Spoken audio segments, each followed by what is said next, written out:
Hello, listening friends. नमस्कार श्रोता मित्रों। It is thrilling for us to know that you are tuned in to listen to this program. ये जानना हमारे लिए बहुत उल्लास की बात है कि आप इस कार्यक्रम को सुनने के लिए उपस्थित हैं। And we have just begun a series of messages from 1 Peter. और हमने पत्रस की पहली पत्री में से अभी संदेश श्रृंखला शुरू ही की है। In the last few messages, we looked at Peter the man. पिछले कुछ संदेशों में हमने पत्रस को आम व्यक्ति के रूप में देखा। Peter was a man who was stripped down of all his false confidence. पत्रस वो व्यक्ति था जिसे उसके सब झूठे आत्मविश्वास से निरावृत किया गया। Then he was rebuilt as a man who had confidence in God alone. फिर उसे ऐसे व्यक्ति के रूप में पुनर्निर्मित किया गया जो केवल परमेश्वर पर विश्वास रखता था। Now we'll be able to understand what he said when he was inspired by the Holy Spirit. अब हम वो समझ पाएंगे जो उसने पवित्र आत्मा से प्रेरित होकर कहा। If you have a Bible, please turn to 1 Peter. यदि आपके पास बाइबल है तो कृपया आप पत्रस की पहली पत्री पर खोलिए। We will look at the first 12 verses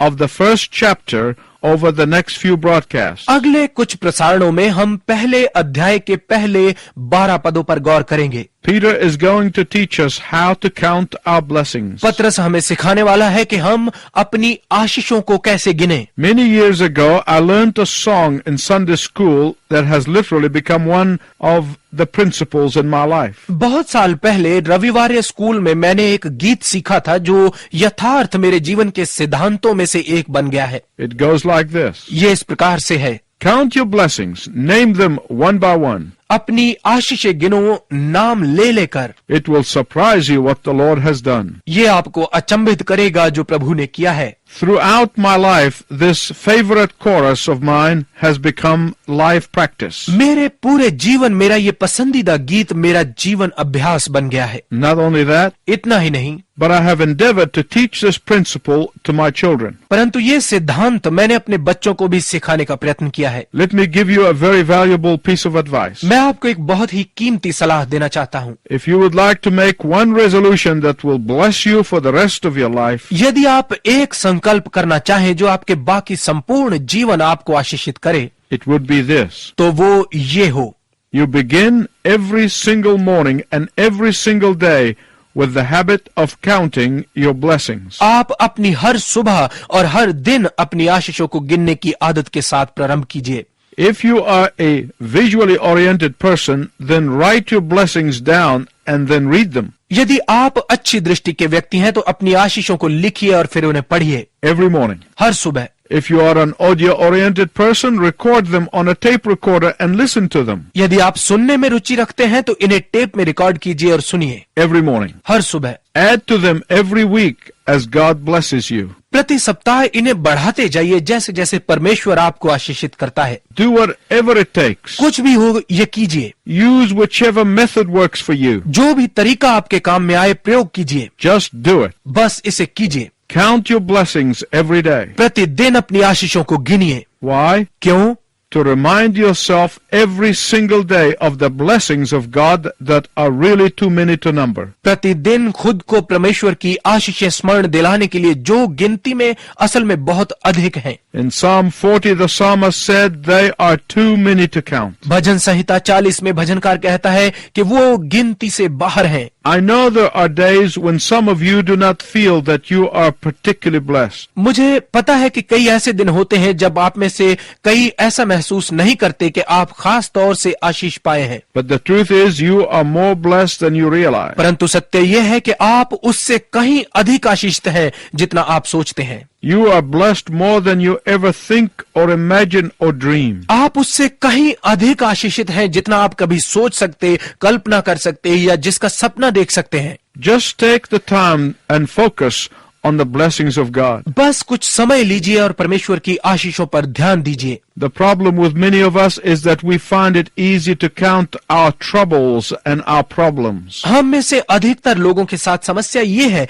कि हमारे लिए अपनी परेशानियों और समस्याओं को गिनना आसान होता है। And yet we find it hard to count our blessings. और तो भी अपनी आशीषें गिनना हमें कठिन लगता है।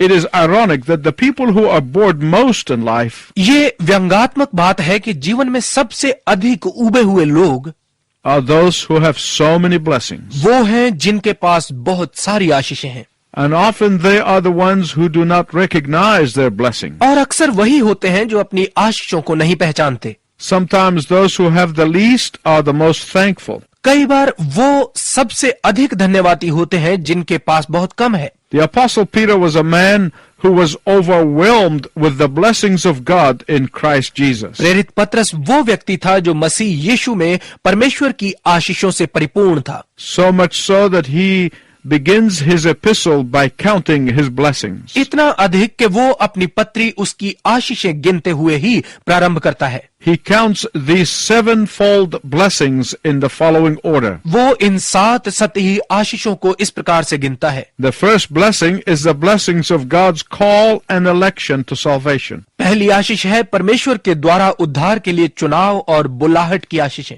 You will find this in verses 1 and 2 of chapter 1. इसे आप पहला अध्याय के पहले और दूसरे पद में पाते हैं। The second blessing is the blessing of the new birth. दूसरी आशीष है नए जन्म की आशीष।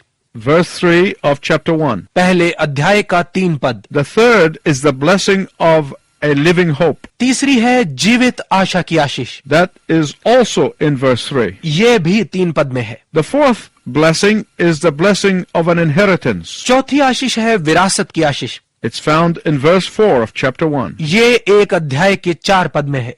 The fifth is the blessing of God's protection and security. पांचवी आशीष है परमेश्वर की सुरक्षा और रक्षा की।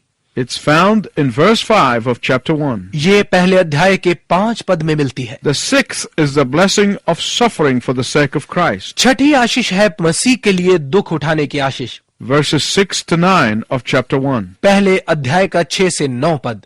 And the seventh is the blessing of grace. और 7वीं है अनुग्रह की आशीष। Verses 10 to 12. 10 से 12 पद। Let's look at these sevenfold blessings together. आइए इन 7 सतही आशीषों को मिलकर देखें। First Peter begins by expressing gratitude to God for his sovereign call upon us. सबसे पहले पतरस हम पर परमेश्वर की श्रेष्ठ बुल्लाहट के लिए उसके प्रति आभार व्यक्त करते हुए प्रारंभ करता है। His blessing of saving us from eternal hell and damnation. हमें दंड और अनंत काल के नरक से बचाने की आशीष। Peter expresses gratitude to God for the promise of heaven for those who are in Christ Jesus. पतरस परमेश्वर के प्रति आभार व्यक्त करता है स्वर्ग की उस प्रतिज्ञा के लिए जो उनके लिए है जो मसीह यीशु में है। Without faith in Jesus Christ, no one can go to heaven. यीशु मसीह में विश्वास के बिना कोई स्वर्ग नहीं जा सकता। Do you know Jesus? क्या आप यीशु को जानते हैं? Today you can. आज आप जान सकते हैं। Let me ask you this. मेरे श्रोता मित्र, मैं आपसे ये पूछना चाहता हूँ, Do you believe that you are saved because of your good works? क्या आप ये विश्वास करते हैं कि आप अपने अच्छे कर्मों के कारण बचाए जाते हैं?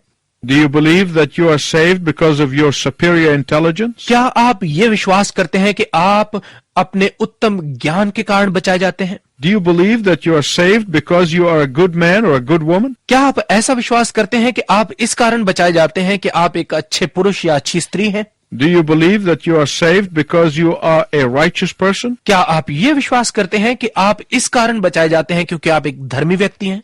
If you believe any of these things, यदि आप इनमें से किसी भी बात पर विश्वास करते हैं, then chances are you are not a grateful person in life. तो फिर संभव है कि आप जीवन में आभारी व्यक्ति नहीं हैं। Chances are you are not a thankful person in life. संभव है कि आप जीवन में धन्यवादी व्यक्ति नहीं हैं। My listening friend, what I'm going to tell you is very important. मेरे श्रोता मित्र, मैं जो आपको बताने वाला हूँ वो बहुत महत्वपूर्ण है। As a young man, it took me a while to understand this biblical truth. एक नौजवान के रूप में बाइबल के इस तथ्य को समझने में मुझे कुछ समय लगा, But when I understood it, परंतु जब मैंने इसे समझ लिया, it revolutionized my life. इसने मेरे जीवन को जागृत कर दिया। I used to think that I must earn my salvation. मैं सोचता था कि मुझे अपना उद्धार कमाना होगा, But one day I began to comprehend this incredible truth. परंतु एक दिन मैंने इस अविश्वसनीय सत्य को समझना शुरू किया That God knew me. कि परमेश्वर मुझे जानता था, That God called me.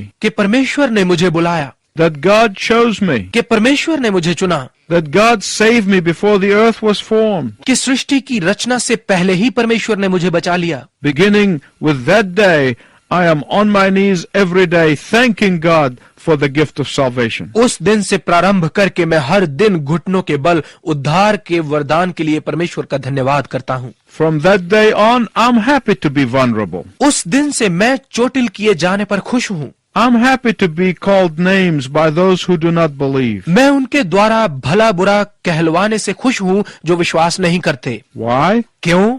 Because I have received the greatest blessing that I got from God. क्योंकि मैंने सबसे उत्तम आशीष प्राप्त की है जो मैंने परमेश्वर से पाई है। Let me tell you about my pride as a young man. मैं आपको जवान के रूप में अपने घमंड के विषय में बताता हूँ। Do you know what I mean by pride? क्या आप जानते हैं कि घमंड से मेरा क्या अर्थ है? Do you have any of that? क्या इनमें से आपको कोई है? When this truth began to penetrate my life, जब इस सत्य ने मेरे जीवन को भेदना शुरू किया it changed my lifestyle. तो इसने मेरी जीवन शैली परिवर्तित कर दी। It changed my ethics. इसने मेरी नीतियां बदल दी। It changed my morality. इसने मेरी नैतिकता बदल दी। Everything within me began to be penetrated by this incredible truth. इस अविश्वसनीय सत्य ने मुझ में सब कुछ भेदना शुरू कर दिया। Of course, my pride did not like this truth. निश्चय ही मेरे घमंड को ये सत्य पसंद नहीं आया। Oh yes, my pride fought very hard. जी हाँ, मेरा घमंड बहुत लड़ा।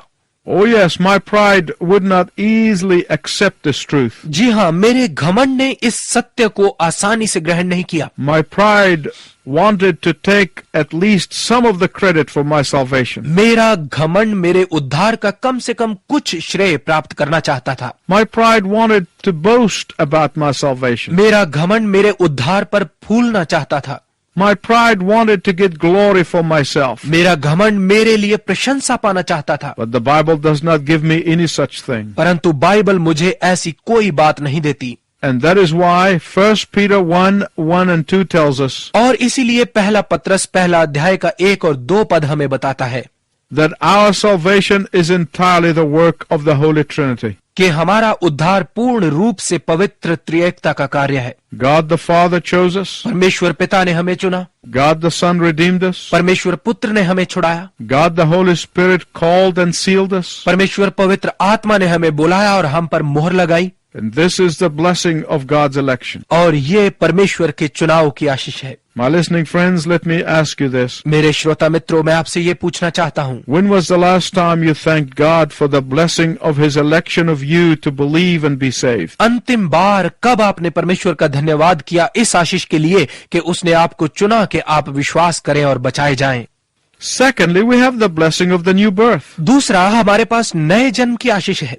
In verse 3, Peter said, God has given us a new birth. 3 पद में पत्रस कहता है, परमेश्वर ने हमें नया जन्म दिया है। The new birth or the second birth is very different from the first birth. नया जन्म या दूसरा जन्म पहले जन्म से बहुत अलग है। You may have heard it called being born again. आपने शायद इसे नया जन्म पुकारा जाना सुना होगा। People of the world cannot understand what being born again means. संसार के लोग नहीं समझ सकते कि नया जन्म पाए होने का क्या अर्थ है।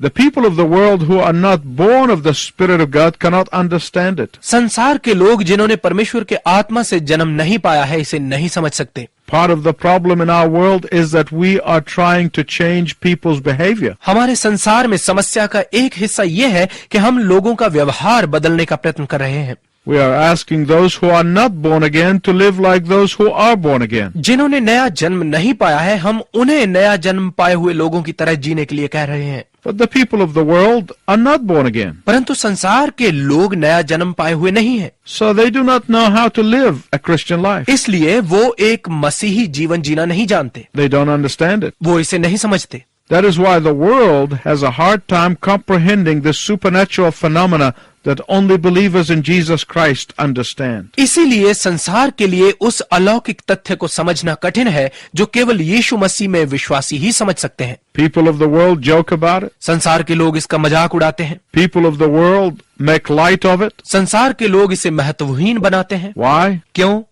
Their spiritual eyes are not open. उनकी आत्मिक आंखें नहीं खुली हैं। They are spiritually blind. वो आत्मिक रूप से अंधे हैं, And that is why our prayer for them is that God may open their spiritual eyes. और इसी कारण उनके लिए हमारी प्रार्थना ये है कि परमेश्वर उनकी आत्मिक आंखें खोल दे। You will not understand what it is to be born again until you are born again. आप तब तक नहीं समझेंगे कि नया जन्म पाए होना क्या होता है जब तक आप नया जन्म नहीं पाते। That is why Peter puts the blessing of rebirth right on the top of his list of sevenfold blessings. इसीलिए पतरस नए जन्म की आशीष को अपनी 7 सतही आशीषों की सूची में सबसे ऊपर रखता है। Rebirth is a gift of God to every believer in Jesus Christ. नया जन्म यीशु मसीह में हर विश्वासी के लिए परमेश्वर का वरदान है। This is a blessing that you and I ought to count every day. ये वो आशीष है जिसे मुझे और आपको प्रतिदिन गिनना आवश्यक है। You and I ought to be thankful for our rebirth always. आपको और मुझे हमेशा अपने नए जन्म के लिए धन्यवादी होना आवश्यक है। You and I ought to be humbled by our rebirth. आपको और मुझे अपने नए जन्म के द्वारा नम्र होना आवश्यक है। Some of you might be asking, what does it mean to be born again? आप में से कुछ शायद पूछ रहे होंगे कि नया जन्म पाए होने का क्या अर्थ है। You can only be born again when you come to the recognition that you are a sinner by birth. नया जन्म आप तभी पा सकते हैं जब आप इस स्वीकृति में आ जाते हैं कि आप जन्म से ही पापी हैं। You can only be born again when you come to the recognition that you are a sinner by practice. नया जन्म आप तभी पा सकते हैं जब आप इस स्वीकृति में आ जाते हैं कि आप कर्मों से पापी हैं। You can only be born again when you come to the recognition that you are heading for eternal judgment. आप तभी नया जन्म पा सकते हैं जब आप इस स्वीकृति में आ जाते हैं कि आप अनंत न्याय की ओर बढ़ रहे हैं। You need to come to the recognition that only Jesus can forgive you and save you. आपको इस स्वीकृति में आने की आवश्यकता है कि केवल यीशु आपको क्षमा कर सकता और बचा सकता है। Because he is the one who paid for the wages of your sin. क्योंकि एकमात्र वही है जिसने आपके पापों की कीमत चुकाई है। Will you come to him today? क्या आज आप उसके पास आएंगे? If you knock, he will open. यदि आप खटखटाएं तो वो खोलेगा। We have the blessing of election and blessing of new birth. हमारे पास चुनाव की आशीष और नए जन्म की आशीष है। Next time we will learn about the blessing of our living hope. अगली बार हम अपनी जीवित आशा की आशीष के बारे में सीखेंगे। It is our prayer that you tune in to the next broadcast. ये हमारी प्रार्थना है कि आप अगले प्रसारण में सम्मिलित हों। Until then, I wish you God's richest blessing. तब तक मैं आपके लिए परमेश्वर की उत्तम आशीष की कामना करता हूँ।